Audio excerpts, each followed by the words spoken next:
반갑습니다. 제대로 박사TV의 재승욱입니다. 조정 대상 지역이 부산에 5개구가 지정이 되고 나서 부산 부동산 시장은 어떻게 흘러갈 것이며 앞으로 부동산 투자자들은 어떤 생각을 가지고 투자를 해야 될 것인지 오늘 제대로 박사TV에서 동영상 촬영을 진행하도록 하겠습니다. 자, 오늘 제가 넘버원 부동산 아카데미에서 돈 잘 버는 공인중개사는 따로 있다. 우리 공인중개 소장님들을 모시고 특강을 하는 날입니다. 그래서 제가 오늘 좀 일찍 와서 제대로 박사 TV를 촬영하게 되었습니다.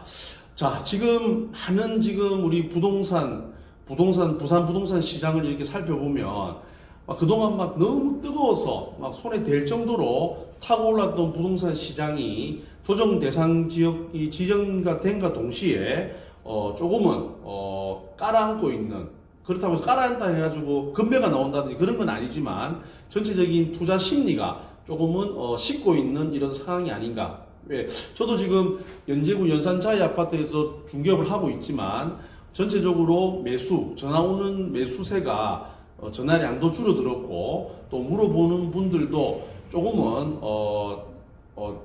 아직 집도 안 팔았는 상태에서 좀 미리 어떤 분위기인지를 좀 살펴보기 위해서 오는 거지 실제 부동산을 사기 위해서 전화가 오는 거는 지금 잘 없다, 이렇게 보시면 되겠습니다. 제가 아는 또 다른 조정 대상 지역에 있는 부동산 소장님들 물어봐도 조금 그때와 조금 분위기가 좀 달라졌다라는 이야기를 많이 듣게 되었습니다. 전체적으로 제가 조정 대상 지역이 지정이 돼서 11월 19일 날 조정 대상 지역이 지정이 되고 11월 20일부터 이제 지정이 효과가 발휘가 되었는데 지정되자마자 제가 제대로 박사 TV에서 부산 부동산 시장 전망에 대한 설명을 드렸습니다. 그때 두 가지를 제가 강조를 했는데 첫 번째가 풍선 효과, 두 번째가 투자 심리 위축이었습니다. 결국 투자 심리 위축은 전체적으로 지금 조정 대상 지역이 지금 그렇게 일어나는 것 같고, 두 번째 풍선 효과는 나머지 지금 16개 구군 중에서 제가 이제 예측했듯이 조정 대상 지역이 지정된 곳이 제가 1등 지역인 해수동남 그리고 2등 지역인 연제구가 지정이 되었다. 그래서 나머지 이제 지정이 안 된 나머지 11개 구 중에서 전체 구가 다 풍선 효과가 나진 않을 것이고 2등 지역이라고 하는 부산 진구, 그 다음에 금정구, 그 다음에 강서구, 요 세 군데가 풍선 효과가 날 것이다 라고 했습니다.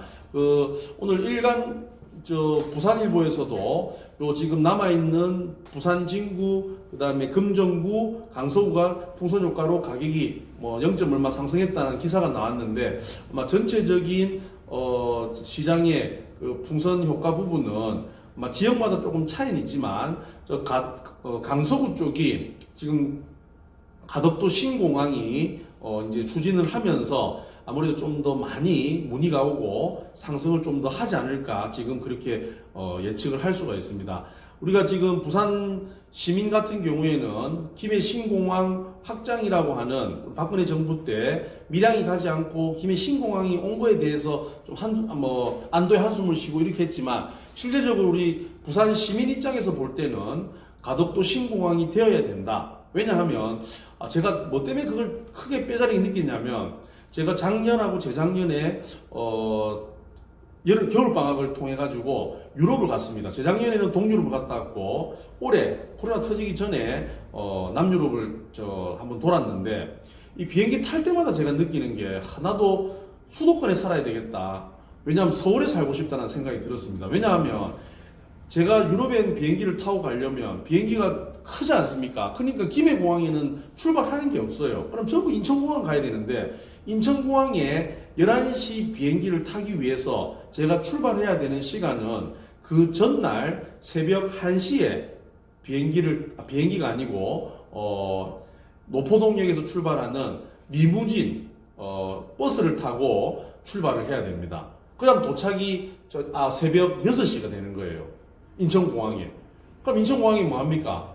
티켓팅 할 때까지 또 기다렸다가 또 거기서 또 누워서 또 불편한데 그것도 쉬었다가 이래가지고 또 11시까지 기다렸다가 타야 되겠죠. 그러면 새벽 그 전날 새벽 1시부터 출발해가지고 그날 11시에 출발하고 또 비행기는 또 한 11시간 이상 타야 되거든요. 그래 되면 또 그 유럽 도착하면 또 거기서 바로 숙소가 있느냐? 또 거기서 또 2시간, 3시간 또 차를 타고 또 옮겨야 됩니다. 그럼 이건 유럽을 가기 위해서는 24시간 하여튼 교통수단을 이용해 가지고 이동해야 되다 보니까 완전 녹초가 됩니다. 유럽 여행이 행복한 여행이 아니라 아예 막 진이 빠져서 힘든 상태에서 시작하니까 이 유럽 여행 자체도 너무 힘듭니다. 근데 수도권에 사는 사람들은 11시 비행기면 그 전날, 그날 당일날 아침에 좀 일찍 일어나서 출발하면 되니까 얼마나 편리합니까? 근데 그런 앞으로 우리가 많은 분들이 미국도 가야 되고 유럽도 가야 된다면 그런 큰 비행기가 왔다 갔다 하고 24시간 공항이 될 수 있는 가덕 신공항이 저는 반드시 돼야 되지 않을까 싶은데 하여튼 이번 뭐 여당에서 밀어붙이는 부분은 하여튼 부산 시민들 입장에서는 상당히 호재가 될 가능성이 큰데 그 가덕 신공항이 변경되면서 가장 저는 호재가 될 수 있는 그 부산 지역은 강서구, 특히 명지국제 신도시 에코 델타시티가 될 가능성이 저는 크다 이렇게 생각하고 있습니다. 물론 부산을 제외한 다른 지역은 뭐 거제도라든지 아니면 창원이라든지 또 김해 지역도 아무래도 비행기가 이제 큰 비행기가 안 오고 이러다 보니까 전체적인 또 소음이나 이런 부분들이 좀 벗어나면서 또 주거지로서 좀 새롭게 또 부각할 가능성이 큰 김해 지역도 저는 호재가 될 가능성이 있다 이렇게 판단하고 부산은 강서구 명지국제신도시 에코델타시티가 저는 가장 큰 호재가 될 가능성이 크다. 그래서 아마 강서구 쪽이 조정 대상 지역도 아니고 또 이런 신공항 발표로 인해서 가격이 상승하고 있는 이런 추세를 볼 수가 있다. 이렇게 볼 수 있습니다. 자, 그러면 실거주자 입장에서 내 집 마련을 해야 되는 분들은 어떻게 해야 될 것이냐.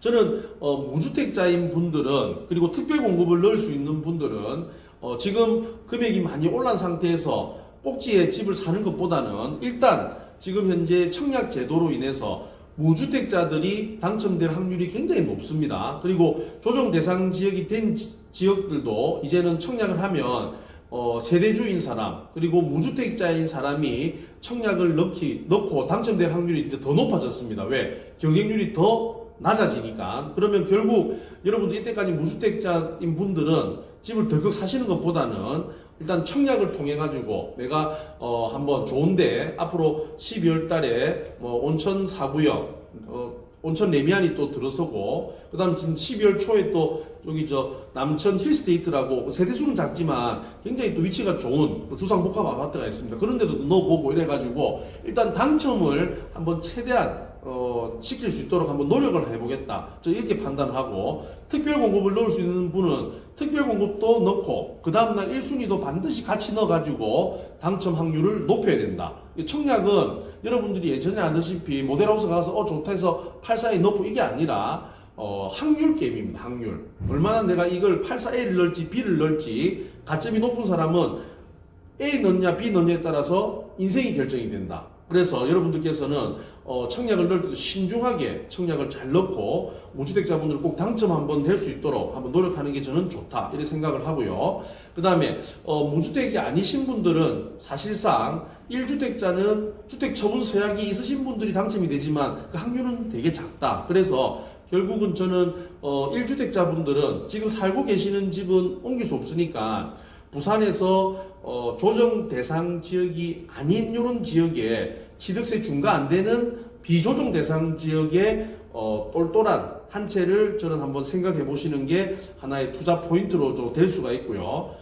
그리고 다주택자이신 분들은 이왕 집을 사더라도 취득세가 이제 중과가 되니까 내 돈이 많이 들어간다 이런 이야기입니다. 물론 취득세는 나중에 양도세 낼 때 필요 경비에 들어가기 때문에 뭐 먼저 돈을 먼저 내겠다라고 판단하면 뭐 이렇게 집을 매입해도 되지만 또 투자하는 입장에서는 돈이 또 많이 들어가면 굉장히 좀 부담스럽거든요. 그래서 저는 공시지가 1억 이하짜리를 여러분들이 다주택자분들은 투자의 대상으로 삼아서 그걸 한번 찾아보시면 오히려 부산에서도 뭐 2등, 3등 지역이라고 하더라도 아니 1등 지역이라 하더라도 잘 찾아보시면 앞으로 상승할 수 있는 또는 한 30년 가까이 다 돼 있는 오래된 아파트들 특히 10층 전후로 된 이런 것들은 앞으로 재건축 뭐 재개발 이런 이야기가 나올 수 있는 그런 지역이 있기 때문에 오히려 공시지가 1억 이하짜리를 한번 골라서 여러분들 취득세 좀 중과가 덜 되는 이런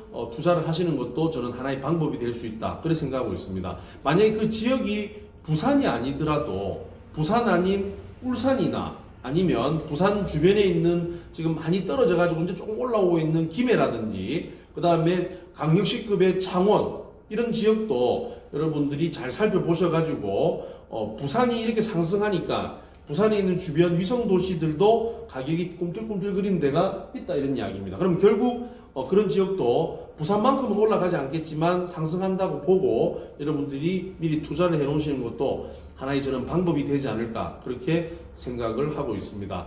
그래서 투자라고 하는 것은 항상 여러분들 생각하시기에 가격이 막 분위기가 막 좋을 때만 해야 되는 게 아니라 분위기가 안 좋아지고 전체적으로 부동산 시장이 얼어붙었을 때가 오히려 더 투자에 좋은 기회가 될 수 있다라는 것을 반드시 기억하셔가지고 투자에 임해 주시고 항상 투자를 하실 때는 막 돈을 빌려가지고 막 영혼을 끌어서 막 투자를 하는 이런 투자가 중요한 게 아니라 여러분이 종잣돈을 열심히 모아가지고 이 돈을 가지고 은행에 넣어놓는 것보다는 소중한데 이렇게 투자를 해서 여러분들이 은행 이자보다도 훨씬 좀 많게 벌 수 있는 이런 투자의 포인트를 잡는 게 저는 중요하지 않을까 그렇게 생각하고 있습니다. 그래서 항상 투자는 겸손해야 되고 막 가격이 막 올라간다 해서 좋아할 일이 아니다. 결국 세금이 많이 나게 되면 내가 버는 건 얼마 되지 않을 수가 있습니다. 그래서 일단 세금 부분도 양도세라든지 취득세라든지 또 요즘 보유세가 또 너무 많이 나오는데